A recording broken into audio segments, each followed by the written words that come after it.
On the morning of September 11, 2001, 19 men armed with box cutters, directed by a man on dialysis in a cave fortress halfway around the world, using a satellite phone and a laptop, directed the most sophisticated penetration of the most heavily defended airspace in the world, overpowering the passengers and the military combat-trained pilots on 4 commercial aircraft before flying those planes wildly off course for over an hour without being molested by a single fighter interceptor.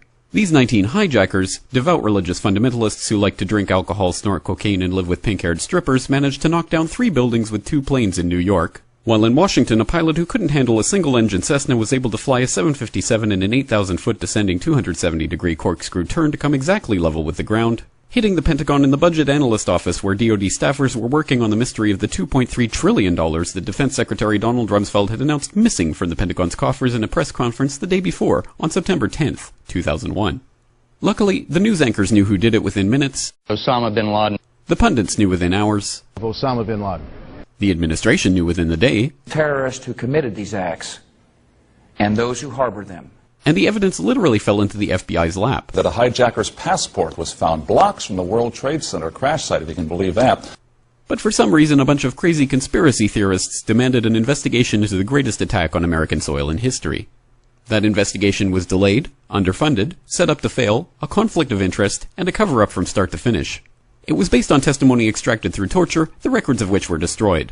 It failed to mention the existence of WTC-7, Able Danger, P-TECH, Sibel Edmonds, OBL and the CIA, and the drills of hijacked aircraft being flown into buildings that were being simulated at the precise same time that those events were actually happening.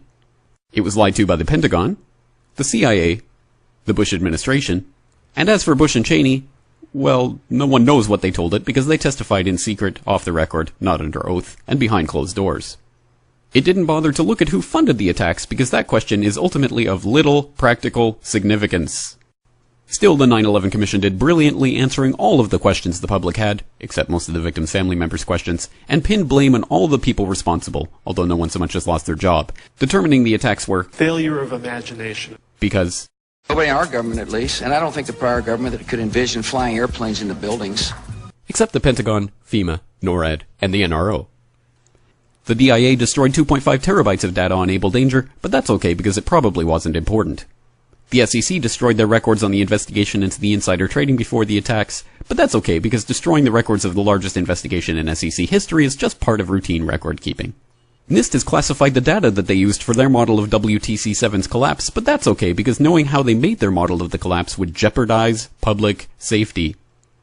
The FBI has argued that all material related to their investigation of 9/11 should be kept secret from the public, but that's okay because the FBI probably has nothing to hide. This man never existed, nor is anything he had to say worthy of your attention, and if you say otherwise, you are a paranoid conspiracy theorist and deserve to be shunned by all of humanity. Likewise him, and her. And her, and her, and him. Osama bin Laden lived in a cave fortress in the hills of Afghanistan, but somehow got away. Then he was hiding out in Tora Bora, but somehow got away. Then he lived in Abbottabad for years, taunting the most comprehensive intelligence dragnet employing the most sophisticated technology in the history of the world for a decade, releasing video after video with complete impunity and getting younger and younger as he did so, before finally being found in a daring SEAL team raid which wasn't recorded on video, in which he didn't resist or use his wife as a human shield, and in which these crack special forces operatives panicked and killed this unarmed man, supposedly the best source of intelligence about those dastardly terrorists on the entire planet. Then they dumped his body in the ocean before telling anyone about it.